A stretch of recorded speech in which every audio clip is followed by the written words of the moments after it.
Hi friends, welcome to all. और आप सभी का मेरे यूट्यूब चैनल पे स्वागत है गाइस। तो आज का जो वीडियो है वो मेरे एक पेशेंट से रिलेटेड रिव्यू है यहाँ पे, और उनका जो रिज़ल्ट है वो मैं आप सबके साथ शेयर कर रही हूँ। और ये जो मेरे पेशेंट है ये हैबिट एसोसिएटेड पर्सन है, यानी कि इनको जो है पान मसाला वगैरह की आदत थी और इन्होंने मुझसे ऑनलाइन ही कंसल्ट किया था। और ये काफ़ी टाइम से, लगभग 1.5 से 2 साल लगभग, इन्होंने लिखा था कि मैं परेशान हूँ और ये दाग इनके बनते हैं और ये बढ़ते जा रहे हैं। और प्लस जब ठीक होता है तो दोबारा ये जो है ज़्यादा करके अलग अलग एरिया में ये आता है। और इनका जो मेन कंप्लेंट था कि जीभ पे जो निशान है वो भी बहुत टाइम से बना हुआ है, जो कि ठीक नहीं हो रहा है। तो क्या इनको बायोप्सी करवाना चाहिए या फिर इनको क्या करना चाहिए?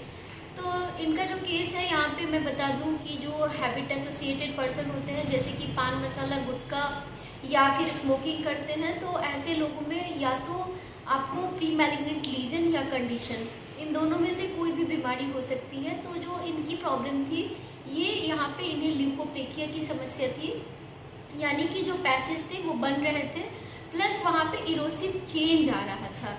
इरोसिव चेंज से मेरा मतलब है कि इरोजन, यानी कि जो म्यूकोसा है, जो सरफेस है, उसमें इरोजन हो रहा था, उसमें जो है रेडनेस आ रहा था, इरिथमेटस एरिया। जैसे कि आपका बकल म्यूकोसा है, वहाँ पे भी आप देखेंगे तो यहाँ पे आपको दिख रहा है कि इरिथमेटस एरिया बने हुए हैं। तो कई बार तो मैं फ़ोटोग्राफ्स ज़्यादा शेयर नहीं कर पाती हूँ, क्योंकि जो इसमें जो फोटोग्राफ डालने पे मुझे जो है इंडिकेशन आता है कि it is not suitable for public, तो दैट्स वाई वहाँ पे मैं फ़ोटोज़ नहीं डाल पाती हूँ। जो मेरे पेशेंट्स के एक्चुअल फ़ोटोज़ होते हैं उसमें मुझे बहुत बार रिव्यू के लिए भेजना पड़ता है, फिर वो मैं आप सब तक पहुँचा पाती हूँ, क्योंकि ये डिफ़िकल्ट होता है, सारे फ़ोटोज़ अप्रूव नहीं होते हैं। तो यहाँ पे जो अभी जो आप केस देख रहे हैं, तो यहाँ पे आपने जो म्यूकोसा देख रहे हैं, तो इसमें आप देख रहे हैं कि बकल म्यूकोसा जो वो भी इरिथमेटस है, प्लस जो साइड के सरफेस है वहाँ पे कलर चेंज है।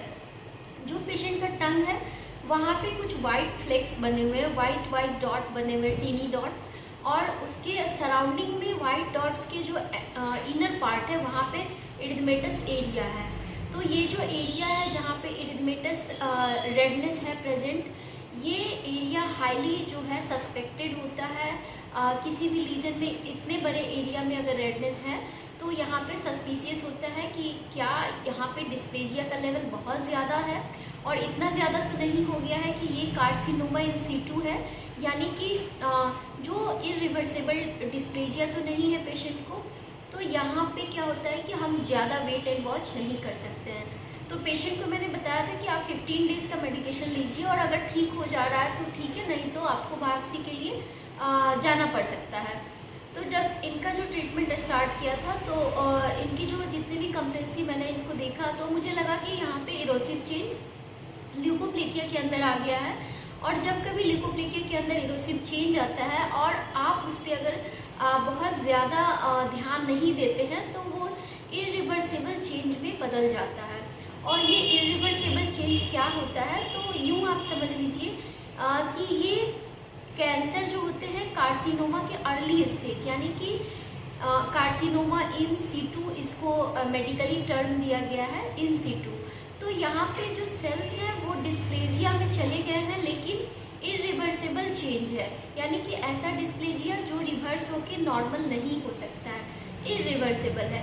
और हाईली डिस्प्लास्टिक का यही मतलब होता है कि इंटायर जो एपिथेलियम है इस रीजन का वो हाईली डिस्प्लास्टिक है और इसमें इरिवर्सिबल चेंज आया है।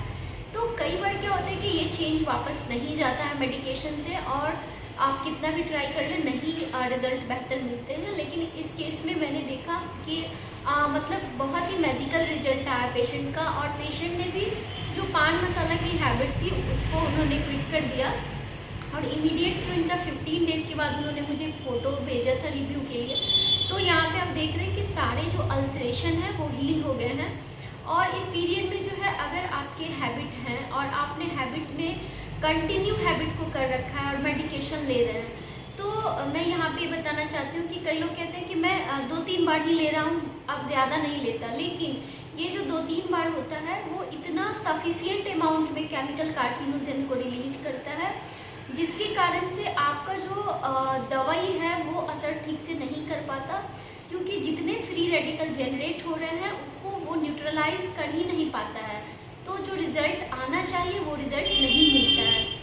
इस कारण से आपको जो है इमीडिएट, अगर आपको हैबिट है तो उसे क्विट कीजिए, और अगर आपसे क्विट नहीं हो रहा है तो आप मेडिकल एक्सपर्ट की सलाह लें, सो दैट कि वो आपको मेडिसिन प्रिस्क्राइब करेंगे जिससे कि आपकी हैबिट छूट जाएगी धीरे धीरे करके, क्योंकि ये एक एडिक्शन है जो कि आसानी से नहीं छूटता है। तो अभी जो पेशेंट है वो अंडर जो है आपके रिव्यू है, और पेशेंट को मैंने 15 डेज़ के बाद जब देखा तो काफ़ी अच्छा लगा, क्योंकि इनका जो रिजल्ट है काफ़ी बेहतर आया है, और इन्होंने डाइट का पूरा ख्याल रखा जैसा मैंने इन्हें बताया था, लाइकोपिन रिच डाइट।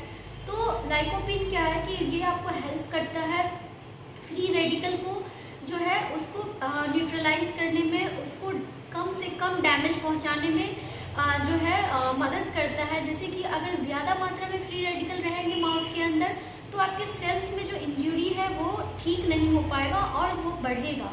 तो इसलिए आपको डाइट को भी हेल्दी रखना है, प्लस आपको सबसे ज़रूरी और इम्पॉर्टेंट चीज़ है कि हैबिट कंप्लीट क्विट करना है, और जितने भी तरह के इंस्ट्रक्शन आपको डॉक्टर ने दिए हैं उसे फॉलो कीजिए।